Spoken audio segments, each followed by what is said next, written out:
If I don't tell them what you want them to hear, you all in my ear, but this is all I hear.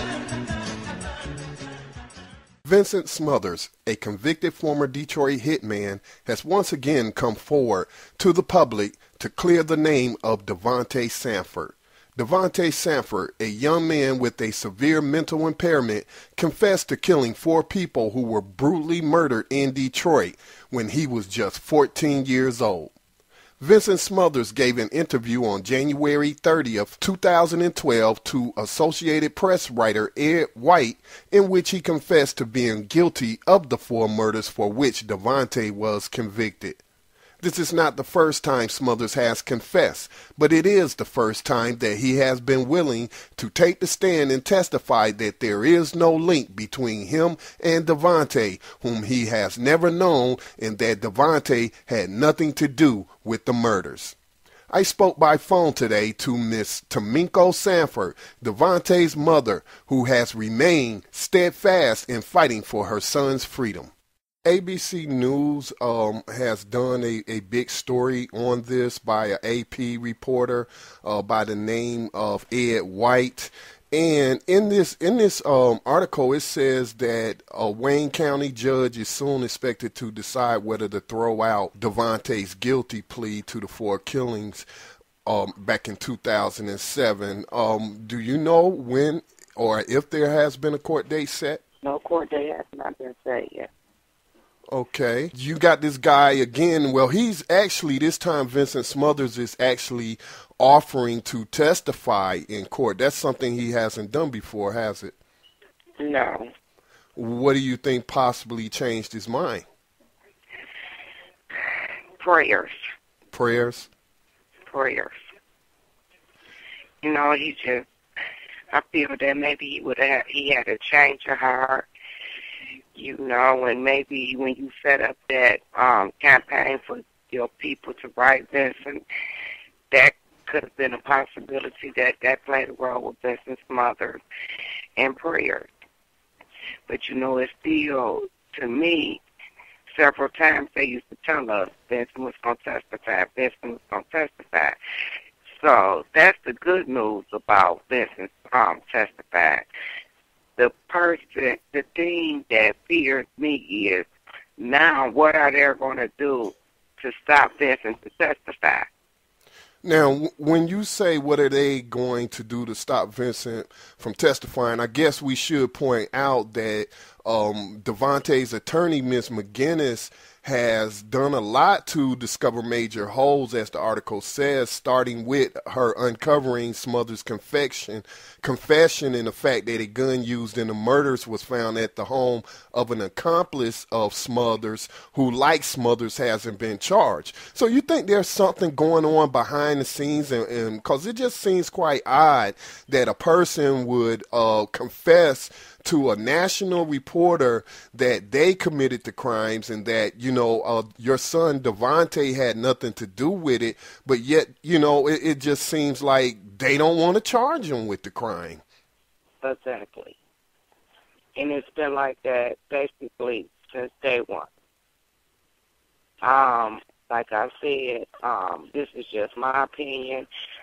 I feel that Smothers had did other jobs for Detroit police officers, and I feel that they're covering Smothers up because I feel that Smothers can take a whole chain of people down at one time with one word coming out of his mouth. Well, I guess what possible the fear is if now I can't imagine the prosecution asking him any other questions about the murder other than who, you know, ordered the hit, since he was a hitman. You know, there's no secret about that, and who else was involved. But I mean, just like he's done before, he could just simply plead the fifth and say, I don't wish to incriminate myself. But I think exactly. Yes, but I think the most important thing is to get him on the stand under oath, which this is the first time I've read that he has said that, you know, he will cop to what he did and acknowledge that he's never met Devontae, doesn't know Devontae, and Devontae had nothing to do with these crimes. Exactly. But, you know, Mr. Reed, if it go that easy, it'll be a blessing. This is something that we've been wanting him to do for over 2 years, since July the 20th, around that time of 2008. So this is what Smothers will do. I'll thank Smothers, and I'll just have to thank God. Because even though I was overwhelmed when I got the information, but I ain't got the, you know, the information on pleasant time, Smothers going to testify. Smothers going to testify. This going to be the end to it.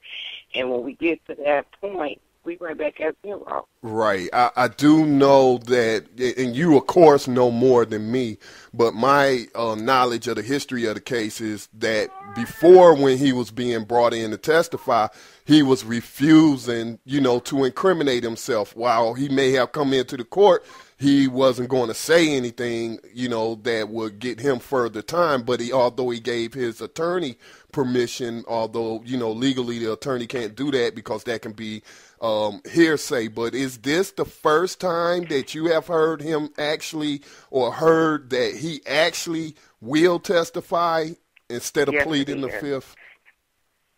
Okay. Yes, it is. Actually, at the beginning of Devontae's court date, which was July the 21st of 2008, when I first was addressed with it, Smothers going to testify. 5 minutes later, he's not going to testify. He's going to take the fifth. Mm-hmm.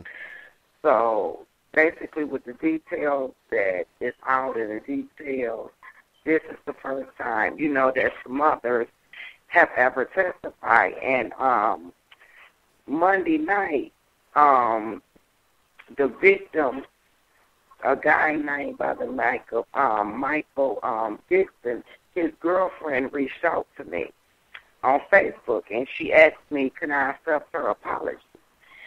You know, she said it was something within me that this case just was very heavy, and that the prosecutors had lied and betted us with so many lies that we thought Devontae did it. And she asked me, could I accept her apology, and can I ask Devontae to accept her apology? And as I explained to her, she doesn't owe me no apology. You know, I have prayed for the families since day one also, just like I pray for Smothers. You know, they're not the one that have stole 4.5 years of my son's youth away from him. So she's been contacting me, and when I had read it, it overwhelmed me, and tears ran down my face. Because, you know, and you know, like I told her, I said, Detroit police and the prosecutors, they owe y'all some closure. If they don't owe y'all anything else, they owe y'all some closure. But at the same time, don't feel that they're coming with closure right now. Feel that they're coming with more lies and more cover-up before the closure comes to it. Well, that certainly is a new development, and I would say a great sign, because as families of the victims, you know, they have a voice that weighs pretty heavy, in my opinion, in the court of public opinion, as well as being able to bring pressure on the prosecutor's office to do the right thing. So that's a new development, and we certainly will try to reach out to those family members and see if we can get them to come on and speak about this publicly, because it's not fair to them, you know, for them to have to read in a national, you know, news outlet that, you know, the person who actually committed the crimes is coming forth and saying that, you know, this young man is innocent, and yet he's in jail for the murder of one of our family members. I mean, that's just a burden in itself. And as you stated, it does not bring them any closure. What they're doing is basically they're reliving that night all over again. Right. You know what I'm saying? So my heart goes out to them, because they got to relive this all over again. You know what I'm saying? Even when charges come against Devontae and they drop, they got another trial to go to, Mr. Reed. So they got to relive this all over again. Right, right. And another thing, I think it would be helpful, do you think it would be helpful, I would like to ask, for the public to call the Detroit prosecutor's office? I believe what's the name of the lead prosecutor there? Not the one on this case, but overall, over the whole office? Her name is Kim Worthy. Kim Worthy, that's right. I wasn't sure if I was going to remember that correctly. Do you think it'll be helpful if the public calls her office and lets her know that we read this story in the national media about Vincent Smothers saying that Devontae had nothing to do with the murders and that your office should move to drop these charges? You think that would be helpful? You know what? Right about now, anything would be helpful, but the stage that we in dealing with this read is they're not right now. What they're doing right now, in my mind, is wow. Smothers and came forth. What can we do to cover this up? What procedure can we take to make this seem like he just said it? Or what procedure can we do to make this sound like this is hearsay? And see, and like I tell everybody, now since the truth came out, we know we're dealing with corruption in Detroit. So now I got to worry about my son as well. I got to pray that Smothers as well. You see what I'm saying? It's a hard fight right now. I know to the fact I am overwhelmed. And I really just thank God, and I thank the supporters that have been praying with me. But now we're in a good position, but we're also in a crucial position, because what's up next with them? Right. Oh, do we got to hurt Smothers to keep his mouth closed, or are we going to hurt Devontae so Devontae can never get the freedom he get? You see what I'm saying? So right now we walking on eggshells. I do understand your concerns, but I have heard that the best place to hide is in public. Is that, once you let the public know what's going on, then it is less likely that something will happen to you, especially in Smothers' case, because it will look awfully suspicious if something happens to Smothers after he has once again given an interview and claiming that he will testify that Devontae had nothing to do with the murders. So I do agree with you. You should stay prayerful. We should stay prayerful, but at the same time, we should also keep up pressure on the authorities to do the right thing. If your listeners and your supporters will call Kim Worthy, that would be excellent. I would also like for your viewers to even write Smothers, to even just tell Smothers thank you. Just even tell Smothers we praying for him, because I have now broke down and wrote Smothers and told Smothers thank you. At the same time, he had made the right decision, but he also needs prayers. He also needs uplifting. Well stated, and we'll certainly make that information available to those who will listen to this interview later. Well, thank you once again, Miss Sanford, and our prayers are always with you. And if anything comes up, Mr. Scotty. You're welcome. And if anything new comes up or something you think that we can help in, please let me know. And I thank God for you, Mr. Scotty, because you have supported us. You have been here for Devontae. I see how you've been covering this story on Facebook, the different websites. So I thank God for you also, too, Scotty. So when Devontae get out, we'll be on your show. Thank you. You have a great evening. You have a blessed one. If you would like to call the Wayne County Prosecutor's Office, led by Kim L. Worthy, you can reach them at 313-224-5777. Again, the number for Kim L. Worthy, Wayne County Prosecutor, is 313-224-5777.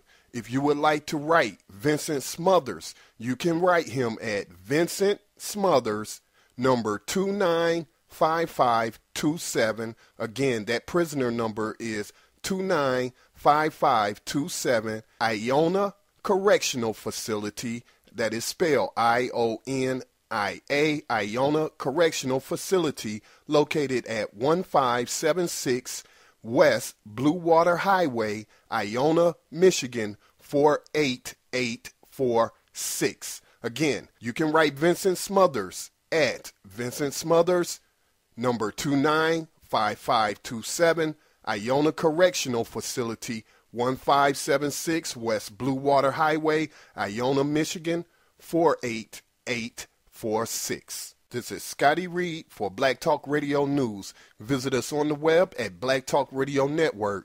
hitman.com. If I don't show them what you want me to see, you talking down to me, but this how you sound to me.